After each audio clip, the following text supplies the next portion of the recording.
Welcome sa Tagalog Horoscope, ang iyong gabay sa pang-araw-araw na buhay.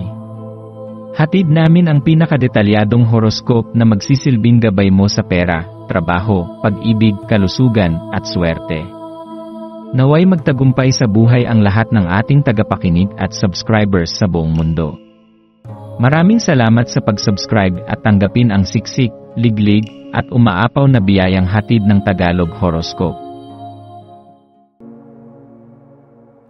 Ito ang iyong pang-araw-araw na horoscope para sa Scorpio para sa Abril 4, 2025. Ngayong araw, Abril 4, 2025, isang mahalagang tema ang nangingibabaw sa iyong enerhiya, ang kapangyarihan ng pagpapatawad at ang kakayahan nitong baguhin ang iyong mga relasyon.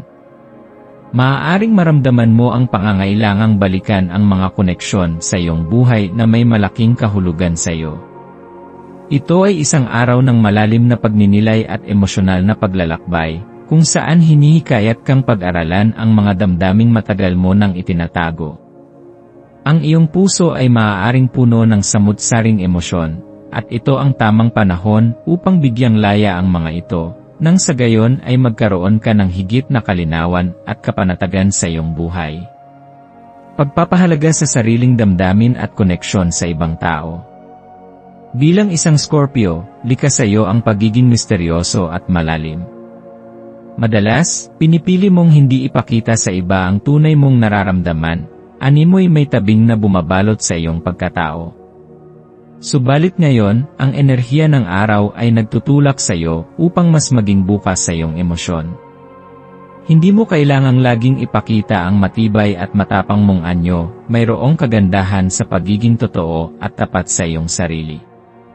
Ang pagbibigay daan sa iyong tunay na nararamdaman ay hindi nangangahulugan ng kahinaan, sa halip, ito ay isang tanda ng iyong tapang at kakayahang harapin ang realidad ng iyong damdamin. Marahil ay may ilang relasyon sa iyong buhay na nangangailangan ng pansin. Maaaring ito ay isang matagal nang hindi na pag-usapang issue sa isang kaibigan, kapamilya, o minamahal. Ang araw na ito ay isang magandang pagkakataon upang muling suriin ang mga koneksyon na ito. Ano ang mga bagay na nais mong sabihin, ngunit hindi mo magawang ipahayag? Ano ang mga hindi pagkakaunawaan na maaaring ayusin sa pamamagitan ng simpleng pag-uusap? Ang pagpapatawad at pagtanggap ay maaaring maging daan tungo sa mas malalim at mas tunay na koneksyon sa iyong buhay. Ang kahalagahan ng pagninilay at pagpapalaya sa negatibong enerhiya. Ang introspeksyon o malalim na pagninilay-nilay ay isang mahalagang bahagi ng iyong araw. Marahil ay makakahanap ka ng kapanatagan sa pamamagitan ng pagsusulat sa iyong journal, pagmumuni-muni, o simpleng paglalaan ng tahimik na oras upang tuklasin ang iyong kalooban.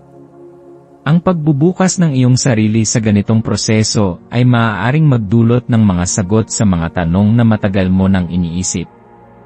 Huwag mong maliitin ang kapangyarihan ng pagninilay. Madalas, ang mga sagot sa ating mga alalahanin ay matagal nang nasa ating isipan, naghihintay lamang na ating bigyang pansin. Huwag kang matakot na harapin ang mga emosyon na maaaring lumitaw. Minsan, ang pagharap sa ating mga takot, pangamba, at hinanakit ay maaaring magdulot ng paghilom. Kung may nararamdaman kang bigat sa iyong dibdib, subukan mong alamin kung saan ito nagmumula.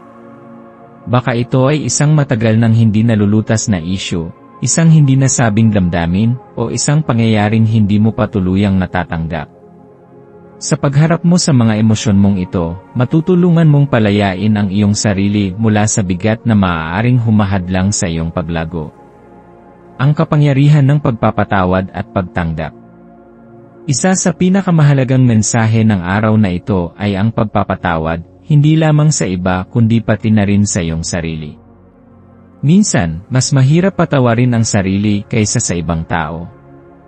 Maaaring iniisip mong nagkamali ka sa ilang aspeto ng iyong buhay, na may mga desisyong sanay ginawa mo ng iba. Subalit tandaan, ang bawat pagkakamali ay isang oportunidad upang matuto. Ang pagpapatawad sa sarili ay isang paraan ng pagpapalaya sa iyong isip mula sa pagsisisi at panghihinayang. Kung may taong nakasakit sa iyo, maaaring dumating ang sandali kung kailan pakiramdam mo'y handa ka nang bumitaw sa sakit na ito. Hindi ibig sabihin ng pagpapatawad na kailangang kalimutan mo ang nangyari o bumalik ka sa dati, kundi ito ay isang proseso ng pagtanggap at pagpapalaya sa bigat na dala mo. Hindi mo kailangang ipilit ang pagpapatawad kung hindi mo pa ito kayang gawin, ngunit maaari mong simulan ang proseso sa pamamagitan ng pag-unawa sa iyong damdamin at pagiging bukas sa posibilidad ng emosyonal na paghilom. Maswerteng kulay. Ang maswerteng kulay mo ngayon ay puti. Ang kulay na ito ay sumisimbolo ng kalinawan, kapayapaan, at bagong simula. Ang pagsusuot ng puti o pagsasama ng kulay na ito sa iyong paligid ay maaaring makatulong sa iyo na magkaroon ng mas malinaw na pananaw sa iyong emosyon at mas magaan na enerhiya para sa buong araw. Maswerteng numero. Ang iyong maswerteng numero ay 5. Ang numerong ito ay sumisimbolo ng pagbabago, kalayaan, at pag-unlad.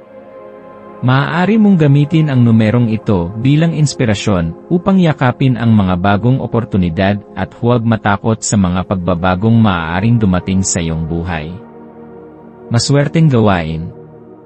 Ngayong araw, subukang gumawa ng isang bagay na makakatulong sa iyong emosyonal na kagalingan. Maaari kang maglaan ng oras upang magsulat tungkol sa iyong nararamdaman, maglakad ng mag-isa upang mag-isip, o makipag-usap sa isang taong malapit sa iyong puso. Ang simpleng pagninilay at pagpapahalaga sa iyong damdamin ay maaaring magbigay sa iyo ng mas malinaw na direksyon at mas matibay na pundasyon para sa hinaharap. Isa pang maswerteng gawain ay ang pagtulong sa iba. Ang simpleng paggawa ng mabuti para sa isang tao, kahit na isang maliit na kilos lamang, ay maaaring magdulot ng positibong enerhiya hindi lamang sa iyo kundi pati na rin sa taong iyong natulungan. Ang pagbibigay ng oras at atensyon sa ibang tao ay maaaring maging daan upang mapagtanto mo ang halaga ng pakikipag-ugnayan at ang tunay na kahulugan ng pagmamalasakit. Payo para sa araw na ito. Huwag matakot na maging totoo sa iyong sarili. Ang iyong emosyon ay bahagi ng iyong pagkatao, at ang kanilang paglitaw ay isang senyales na ikaw ay lumalago. Yakapin ang proseso ng pagpapatawad at pagtanggap, at alalahanin na hindi mo kailangang dalhin mag-isa ang lahat ng bigat sa iyong puso. Sa bawat hakbang na iyong ginagawa patungo sa emosyonal na paghilom, ikaw ay nagiging mas matibay, mas matalino, at mas may kakayahang harapin ang kinabukasan ng may panibagong sigla. Pagsasara ng araw. Sa pagtatapos ng araw na ito, bigyan mo ang iyong sarili ng oras upang ipagpasalamat ang lahat ng nangyari. Maging ito man ay isang simpleng ngiti mula sa isang estranghero, isang makabuluhang pag-uusap, o isang mahalagang realisasyon tungkol sa iyong sarili, lahat ng ito ay bahagi ng iyong paglalakbay. Sa bawat araw na lumilipas, patuloy kang nagbabago, patuloy kang natututo, at patuloy mong hinuhubog ang iyong sarili upang maging mas malakas at mas masaya.